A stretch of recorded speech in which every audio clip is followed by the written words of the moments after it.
White rabbits, white rabbits, white rabbits.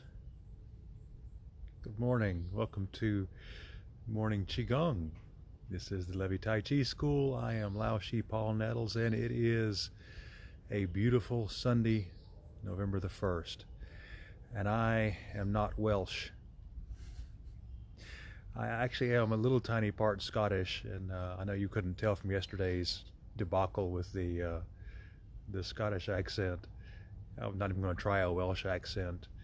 A friend of mine started me on that a long time ago, and I'd actually forgotten about it till another friend of mine who has had, unfortunately she passed away, a very Welsh grandmother.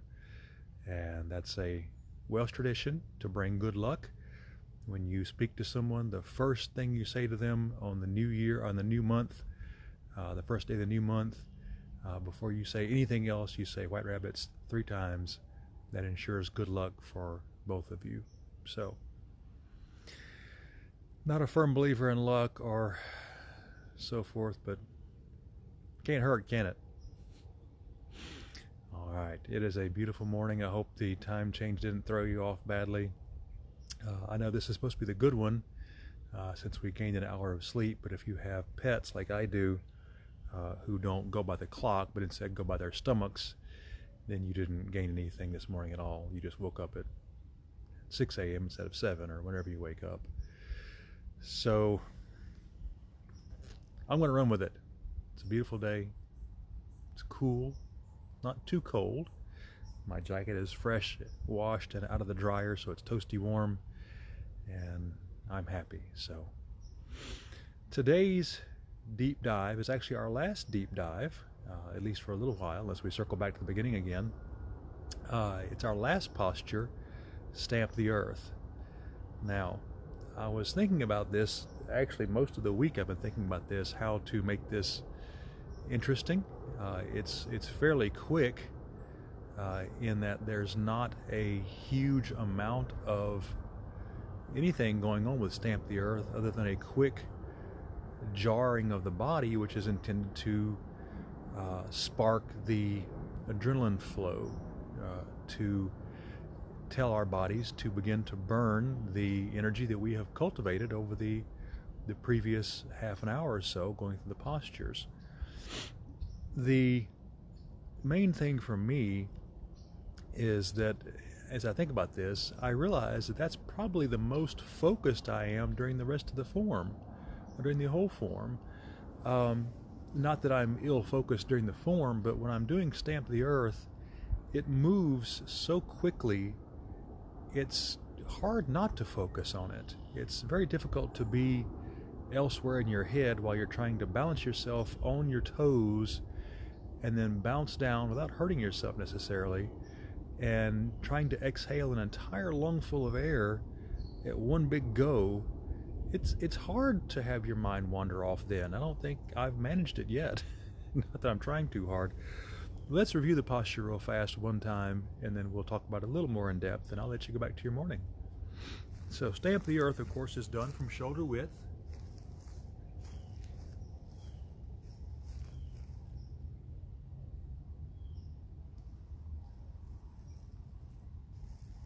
The hands are clasped behind the back, of course, relaxed. No firm grip there.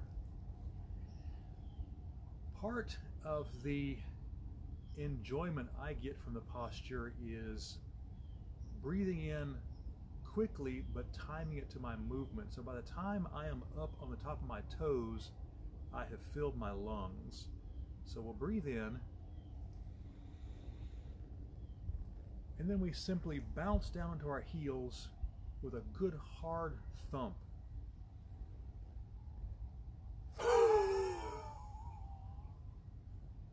And then evacuate our lungs as fast as possible. So not a lot going on.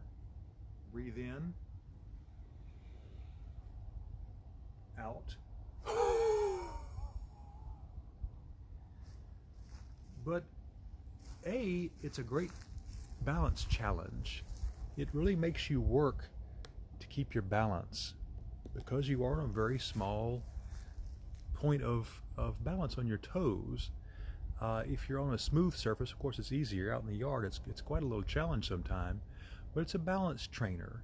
You are teaching your proprioception to deal with you trying to put your center of mass over a spot probably about that wide between the tip of your toes and the end of the ball of your foot. That's not a very big space, not at all. And you're telling your body, I want to stand balanced on that little narrow spot of flesh and bone. And that takes some doing. You can't really see a little bit. I guess you can see a little bit. My calves especially are working constantly to keep me settled over that spot. I can't really hold still there. It takes a constant correction, back and forth, back and forth. And that's proprioception training. That's balance training. Just plain and simple. It's also really good for your calves. But that great balance training comes in every time you do that. Every time you rise up and have to hold yourself there, even for just a split second, it takes effort, it takes balance, it takes skill, which you are building as you play that posture. The obvious part, the bounce, when you land, jars the whole body. I can feel it in my shoulders and my head and everything. Obviously, if you have back problems like I do, you need to be careful with that. Don't do it anywhere hard. Don't do it on concrete. But here in the yard, where it's still pretty springy from the rain and from the grass and so forth, I feel pretty confident myself in landing on my heels, knees locked, give myself a little jar. And all that does is the same as what you see in movies when someone's hysterical and the heroine or hero slaps them across the face and they, oh, thank you for that, I was losing it. Similar, we are jarring ourselves suddenly.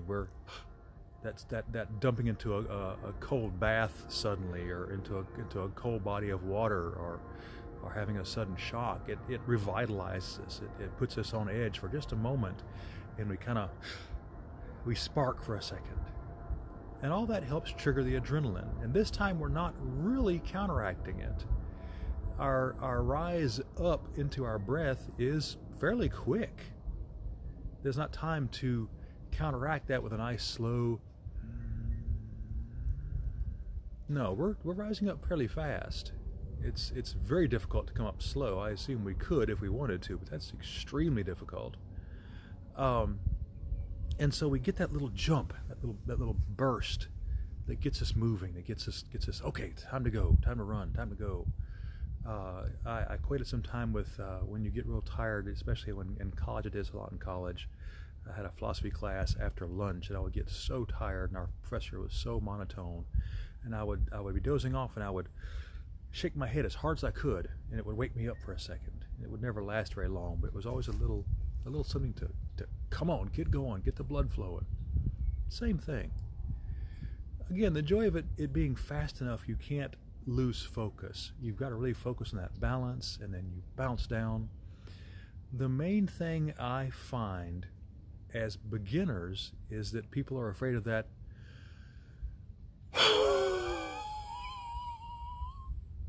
of emptying their lungs.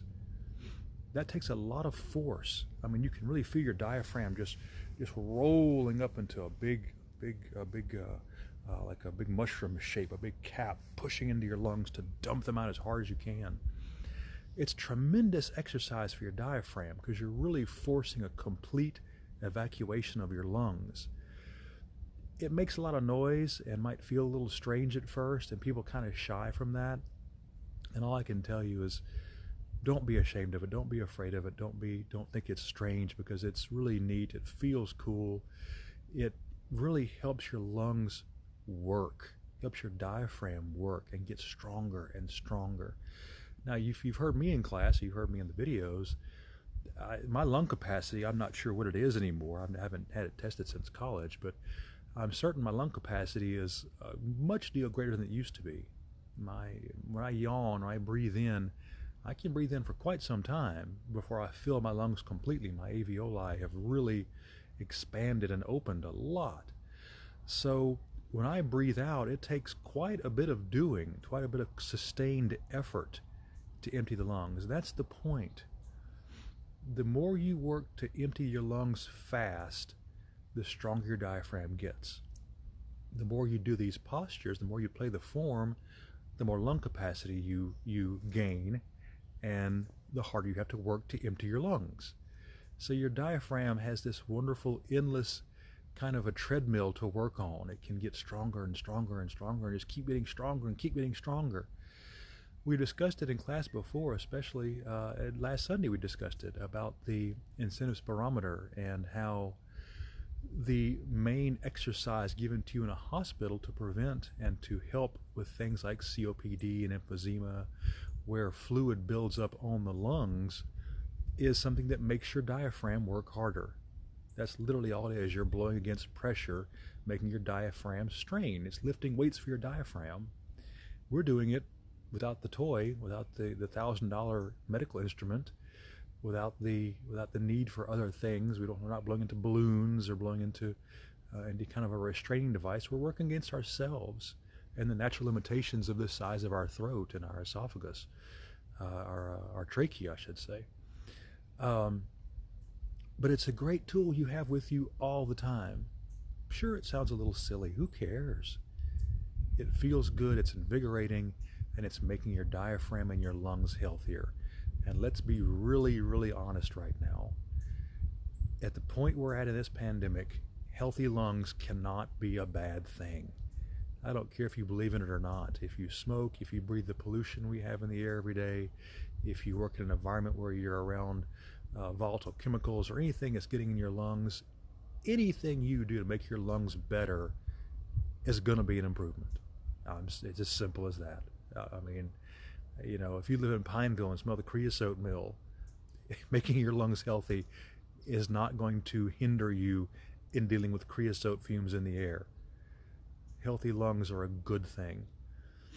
And I dare say as we get older, as we get to injuries and illnesses that will bedridden us, is that appropriate? That put us in a bed for a while, that's when you start getting things like pleurisy, things when fluids build up on your lungs, because the natural function of your body, the walking and moving and stretching and whatnot, that helps force that fluid back out into your lymphic system and everything else, is no longer working.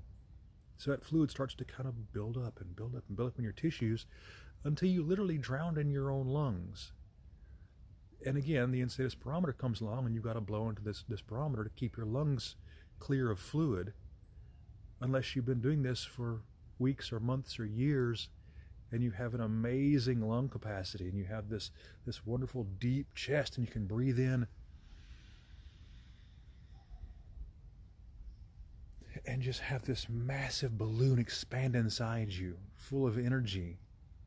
And then you can force it out as fast as you can with this big, powerful sheet of muscle, this huge diaphragm that you've strengthened and strengthened. How do you beat that?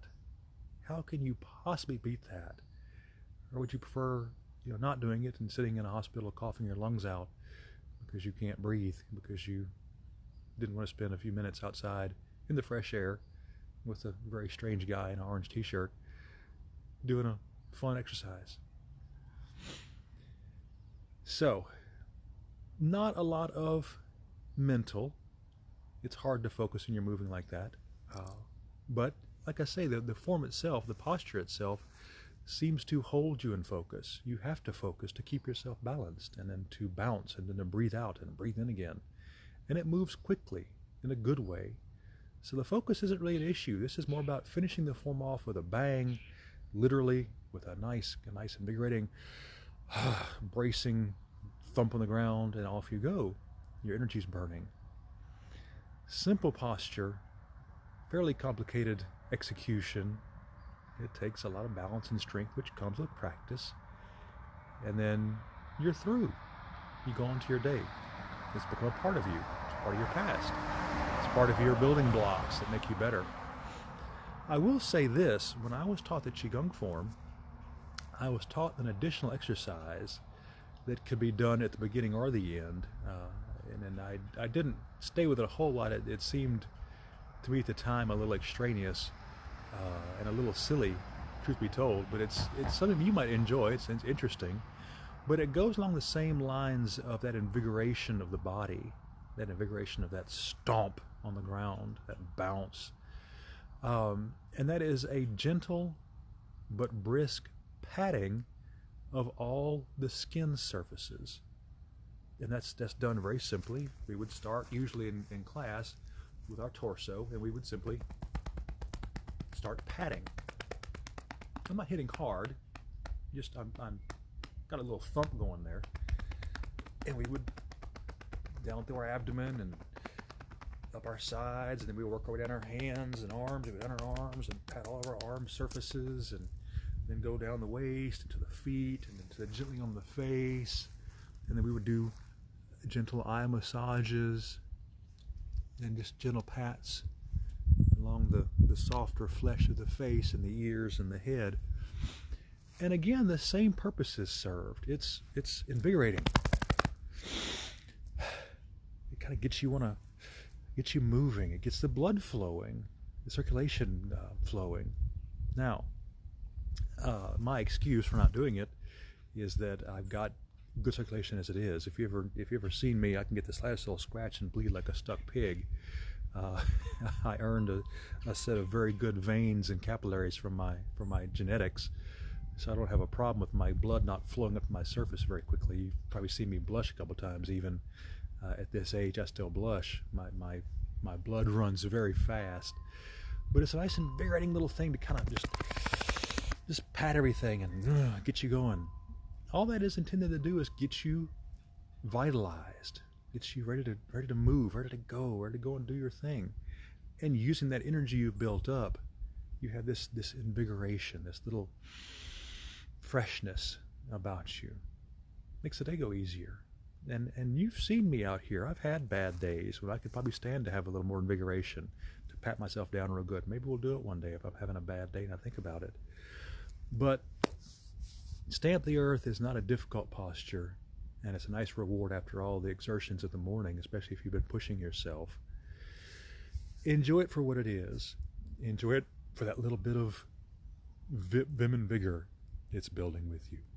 That little bit of adrenaline surge, that little spark of the battery to get you rolling. We will resume class, of course, Monday morning, 8 a.m. A little more light than usual. I'm used to doing this at dawn. It's not really dawn anymore, but we'll be here at 8 a.m. tomorrow morning, Central Time, that is. We'll do the form again. We'll continue on. Remember, as always, this is a journey. This is not a goal. There's no point that you'll arrive at and say, whoop, I'm a master now, I'm finished, I can wear all black and be very moody and have students I can scream at in the school. I have a tough time with mastery and things like that. People who put on those airs that they're masters, they've attained some exalted rank. This is a journey. You're not going to arrive somewhere. No one's going to assign you a pin or a badge or a sash or a belt and say, okay, you're the man now, you're the woman, you're the top cheese, the head honcho, the big dog. No, this is a process. This is an ongoing process. This is a lifestyle. This is how you move forward through life with clarity and energy and focus. And you get better and better at it every time you do it. Every single time you come outside or go in your bedroom or in your hotel room, wherever you are, and you do your form and you invigorate yourself and you build this energy up and you go forth, you've added one more layer to the ability, to the focus, to the strength, to the lung capacity. You've slowed your heart rate. You've slowed your respiration rate. You've done these wonderful things for yourself. And you do it again tomorrow, and the next day, and the next day, and the next day. And you keep going, and you just keep improving. If you've ever watched those baking shows, the Great British Bake Off is a great one where they make the little crepe cakes, and there's 13 or 14 or 15 or 17 layers of these wonderful thin little crepes. There's a little sweet filling in between, and they get so tall, and they're just layers and layers and layers. That's what we're doing. Our morning workout is a little super thin crepe, a little thin pastry, and then the filling, the sweet filling in the middle is our day, things we do. Next morning, another little crepe, and then some more sweetness, and then a crepe and more sweetness. Except we're not going to stop when Prue says you got to do 17. or when Paul Hollywood says you got to finish at 20 or whatever, we're going to keep going. We're going to keep building our mile-high crepe if we have to. We're going to keep going, and we're going to keep getting better and sweeter and more focused and stronger and better balanced. And we're going to do it together. I'm going to be here with you as long as I possibly can. Beat up phone, cold, barking dogs, screaming chickens, traffic. I'm right here with you. I have faith in you. I like being your teacher too. This is fun. I like doing this with you. I like being part of the group with you. All right, so back to it. Tomorrow morning, 8 a.m. Central Standard Time. I have some work to accomplish. So I'm going to go accomplish that after I get on the bicycle. I hope you have a marvelous Sunday. I hope it's as beautiful there as it is here. And as always, I hope you stay safe, and I hope you are well.